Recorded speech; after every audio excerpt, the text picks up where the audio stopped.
Hello friends, అందరూ ఎలా ఉన్నారు? ఈరోజు ఏం కర్రీ చేయాలా అని ఆలోచిస్తూ ఉంటే దోసకాయ రొయ్యల కర్రీ అయితే చేద్దాం అనిపించిందండి. అదైతే మీతో షేర్ చేస్తున్నాను. కావలసిన పదార్థాలు ఆనియన్స్ అండి, దోసకాయలు 3 గట్టివి తీసుకోవాలి. పొట్టు తీసేసి గింజలు తీసి కట్ చేసుకోవాలండి. ఇందులో మనం ఇంకా 2 టమాటాలు అయితే వేస్తున్నాము, కొంచెం కొత్తిమీర. సింపుల్ ఇంగ్రీడియంట్స్తోనే మనము టేస్టీ రెసిపీ అయితే చేస్తున్నాము. రొయ్యలు, చిన్న రొయ్యలు, ఎండు రొయ్యలు తీసుకున్నామండి. అవి కూడా మనకి టేస్ట్ అనేది చాలా బాగుంటుంది. దోసకాయనైతే గింజలు తీసేసి ఇలా సన్నగా అయితే కట్ చేసుకోవాలి, చిన్న చిన్న పీసెస్ లాగా. త్వరగా ఉడికిపోతుందండి. టేస్ట్ కూడా చాలా బాగుంటుంది. రైస్లోకైనా రోటీకైనా చాలా బాగుంటుందండి. ఇలా చేస్తే ఇష్టంగా తింటారండి. రొయ్యలు తినని వాళ్ళు కూడా ఇలా చేస్తే తినేస్తారండి. ఇలా చిన్న చిన్న పీసెస్ లాగా కట్ చేసుకున్నాం కదండి. ఇప్పుడు ఉల్లిపాయలు కూడా కట్ చేసుకున్నాము. టమాటాలు కూడా 3 కట్ చేసి పెట్టుకున్నాము. కొంచెం కొత్తిమీర అయితే రెడీగా పెట్టేసుకున్నామండి. రొయ్యలని ఒక ప్లేట్లోకి అయితే తీసుకున్నాము. ఇది మొత్తం డ్రై రోస్ట్ చేయాలండి. అంటే కడాయిలో ఆయిల్ వేయకుండా సిమ్లో పెట్టేసి ఫ్రై చేసుకోవాలి. తర్వాత మనము ఇవి తల తోక చిన్నవి తీసేసి బాగా వాష్ చేసి పెట్టుకోవాలండి. అయితే రోస్ట్ చేసాము, ఒక ప్లేట్లోకి అయితే తీసేసాము. ఇంకో గిన్నెలో ఆయిల్ వేసుకొని ఉల్లిపాయలు వేసామండి. ఉల్లిపాయలు టమాటాతోనే మనకి గ్రేవీ వస్తుందండి. దీంట్లో కొంచెం కొత్తిమీర కూడా వేసుకున్నాము. కొంచెం ఫ్రై అవుతున్నప్పుడే మనం ఇందులో పసుపు వేయాలి. 1 స్పూన్ పసుపు, మేమైతే ఎక్కువనే వేసుకుంటామండి. ఇది ఒకసారి కలిపేసుకున్న తర్వాత ఫ్రెష్ అల్లం వెల్లిపాయ కూడా 1 స్పూన్ అయితే వేసాము. మరి ఒకసారి కలిపేసుకుందామండి. తర్వాత ఇది కొంచెం ఫ్రై అవుతున్నప్పుడే మనం ఇందులో కట్ చేసి పెట్టుకున్న దోసకాయ ముక్కలను కూడా వేసుకోవాలండి. వేసుకొని సిమ్లో పెట్టేసి ఒక 5-10 మినిట్స్ ఉడికిపోతుందండి. త్వరగా అయితే ఉడికిపోతుంది. ఇలా 3 దోసకాయలు అయితే తీసుకున్నాం కదండి. గట్టిగా తీసుకోవాలి. ఇలా మొత్తం ఒకసారి కలిపేసుకుందాము.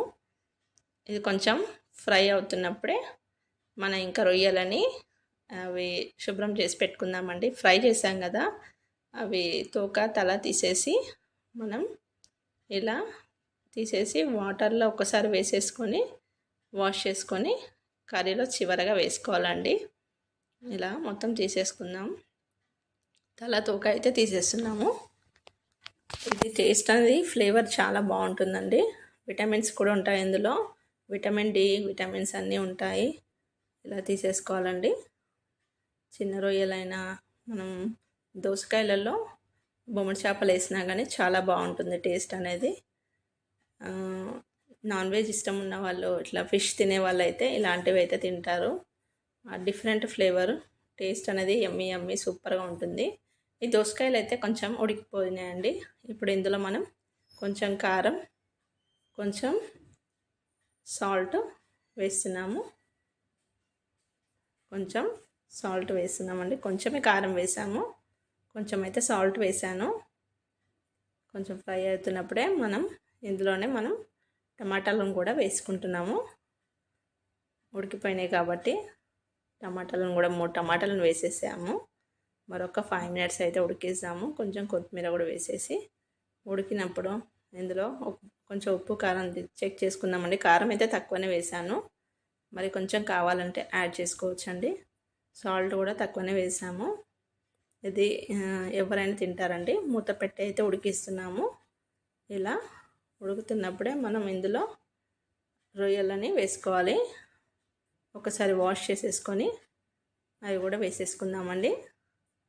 మొత్తం ఇలా వాటర్ ఎక్కువ వేసేసి వాష్ చేసుకొని వేసుకుందామండి. దీంతో ఫ్లేవరు, టేస్ట్ అనేది యమ్మీగా ఉంటుందండి. ఇలా ఒకసారి ట్రై చేసి చూడండి. దాంతో ఫ్రై అయిపోయిందండి. ఒక్కసారి కలిపేసుకుందాం. రొయ్యలతో పాటు ఒక 5-10 మినిట్స్ ఉడికితే సరిపోతుందండి. టేస్ట్ కూడా సూపర్గా ఉంటుంది. ఇలా డ్రై ఫ్రెష్ ఇష్టం ఉన్న వాళ్ళైతే ఇలా ఇష్టంగా అయితే తింటారండి. ఒక 5 మినిట్స్ అయితే ఉడికిద్దామండి. మరి కొంచెం కావాలి అనుకుంటే కొంచెం సాల్ట్ అన్న, కొంచెం స్పైసీ తక్కువ ఉందని కావాలంటే కారం కూడా యాడ్ చేసుకోవచ్చు. సాల్ట్ అయితే యాడ్ చేశాను నేను. మరొక 5 మినిట్స్ కలిపేసుకుందామండి. తర్వాత స్టవ్ ఆఫ్ చేసుకోవాలి. వీడియో నచ్చితే లైక్ చేయండి, షేర్ చేయండి, సబ్స్క్రైబ్ చేయండి ఫ్రెండ్స్. Thanks for watching.